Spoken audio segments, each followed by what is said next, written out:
have a third of a pant leg? Yes, because You have a third of the pant leg because Belcar's been ripping off his pant legs when he finds something he wants, and he just ties it off like a Tootsie Roll. And I said a third of a pant leg worth of jerky. He doesn't have part of my pant leg. Oh. He just has Has a third of a pant leg. Here worth you of go. no. It's because basically said I had a full pant leg worth of jerky total, so I split it up into thirds. So our guest has a third, Bob has a third, and I have a third. All right. um, You start to feel after the silence of a couple hours, and then it goes past the 6 hours as it took before, and nothing else is coming up from the hole. It's almost eerie that there's no movement whatsoever coming from there. interesting. Um, is Belcar up at this point, or is he still napping? At that point, I mean, we're talking 6.5, 7 hours at this point, like a full rest if he needed it. Yeah, I'm probably awake by now then. Okay.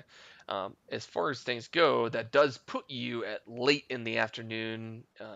The sun is still up technically, but I mean, you're still technically in the middle of a storm. Wouldn't it be of like hail. wouldn't it be more like early morning or late morning because it was like 6 hours when it was his full rest. We started at like late evening. Yes, Was when we yes. like Okay, actually so rested. it puts. I would say more like noon.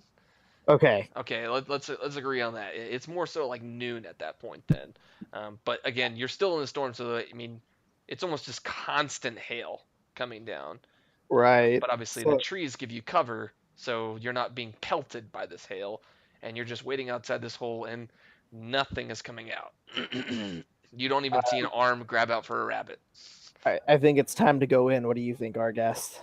I'm thinking the same thing because you slept the entire time. Absolutely nothing happened, so it's probably time to go down.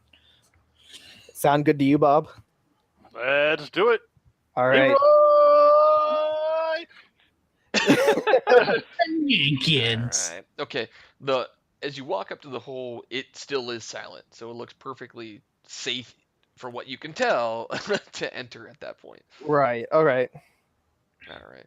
So Argas going first, and then Bob, are you going to bring up the rear, or do you want to go in second? I'll bring up your rear. You asked for that. Oh man. Yeah, no, I'll come up in the rear. Okay. All right, well then down I go. Good.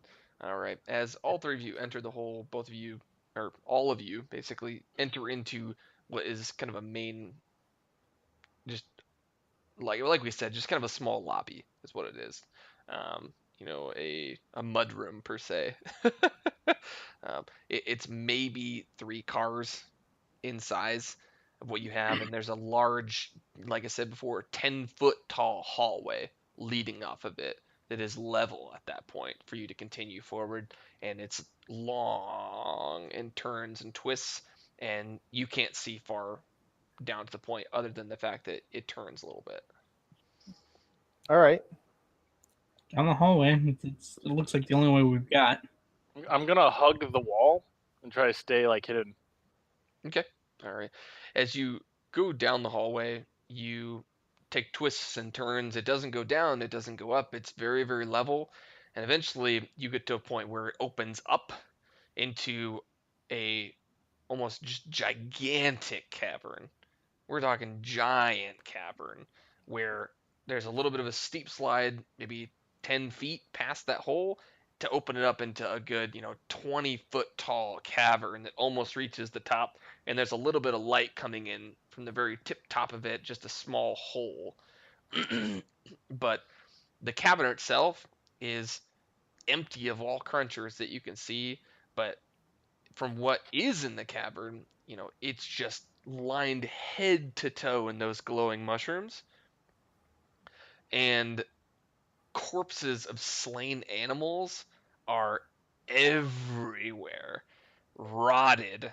We're talking these things were killed, brought back, and no there wasn't any kind of preserves going on here. It was just they killed them all, stacked them here, and said, we'll eat them, we won't eat them, they're ours. Stacked it here.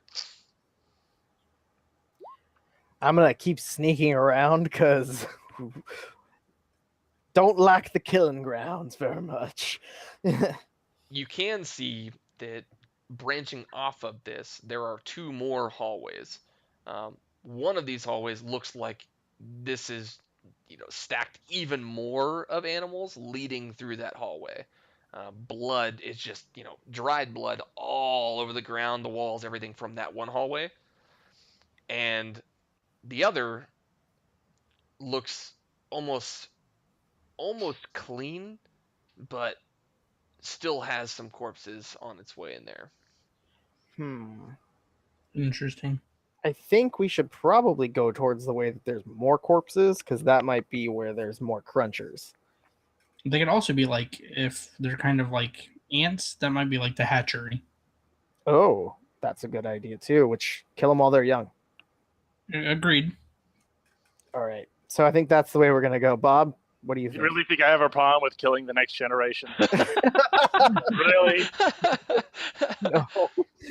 All right, so you guys go towards the one that has more corpses? Yeah. Okay.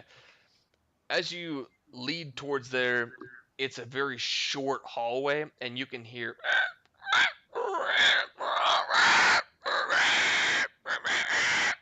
And you can see almost 2 of those cruncher guards conversing with each other as they're basically pulling apart animals bit by bit. And again, they're rotted. They're not very well kept. They're just basically kind of just yanking on them, mandible on action, just kind of ripping them apart.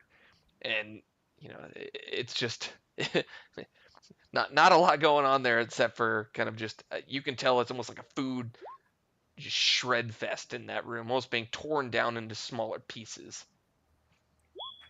All right then. I think maybe we should do the sneaking thing again and try and figure that out. I'm going to try and sneak past these 2 to get behind one of them. Sounds good.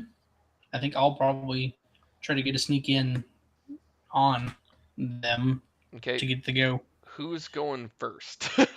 It sounded Roll like for initiative. Bob was going first. I'm just rolling dice at this point. Bam! Oh. Bam! Oh my god. There goes my good roll, though. Yeah, that was bad. That was just a bad thing to do. Now, honestly, who wants to go first? Does anybody have a preference? I mean, No, I I'm think we're more just- than happy to go first. If we're all sneaking and you want to try and get behind one of them first, and then Argas and I'll take the second one, we can do that. Or I'll hang back and go with whichever one hasn't been hit first. So I would like to know for sneaking, what kind of roll are we looking at Theft. Theft. Theft. there? Theft. Yep. Okay. Yeah. I'll go first. All right Okay. then. Okay, this is a legitimate roll. Add it on. This is legitimate. You can tell because I'm adding things to it, Yeah. and it's still not that great. All right. As you sneak into the room, you easily go unnoticed because you can tell that they're obviously preoccupied with each other. When you sneak into that room, you easily get behind one of them, and immediately your brain goes, I guess I didn't see everything. Because right when you sneak in behind that one, you see that there's 3 more that you hadn't originally noticed. So 5 total, and you're in the room with them. I'm just standing behind one, fuck. I didn't plan this one out. All right.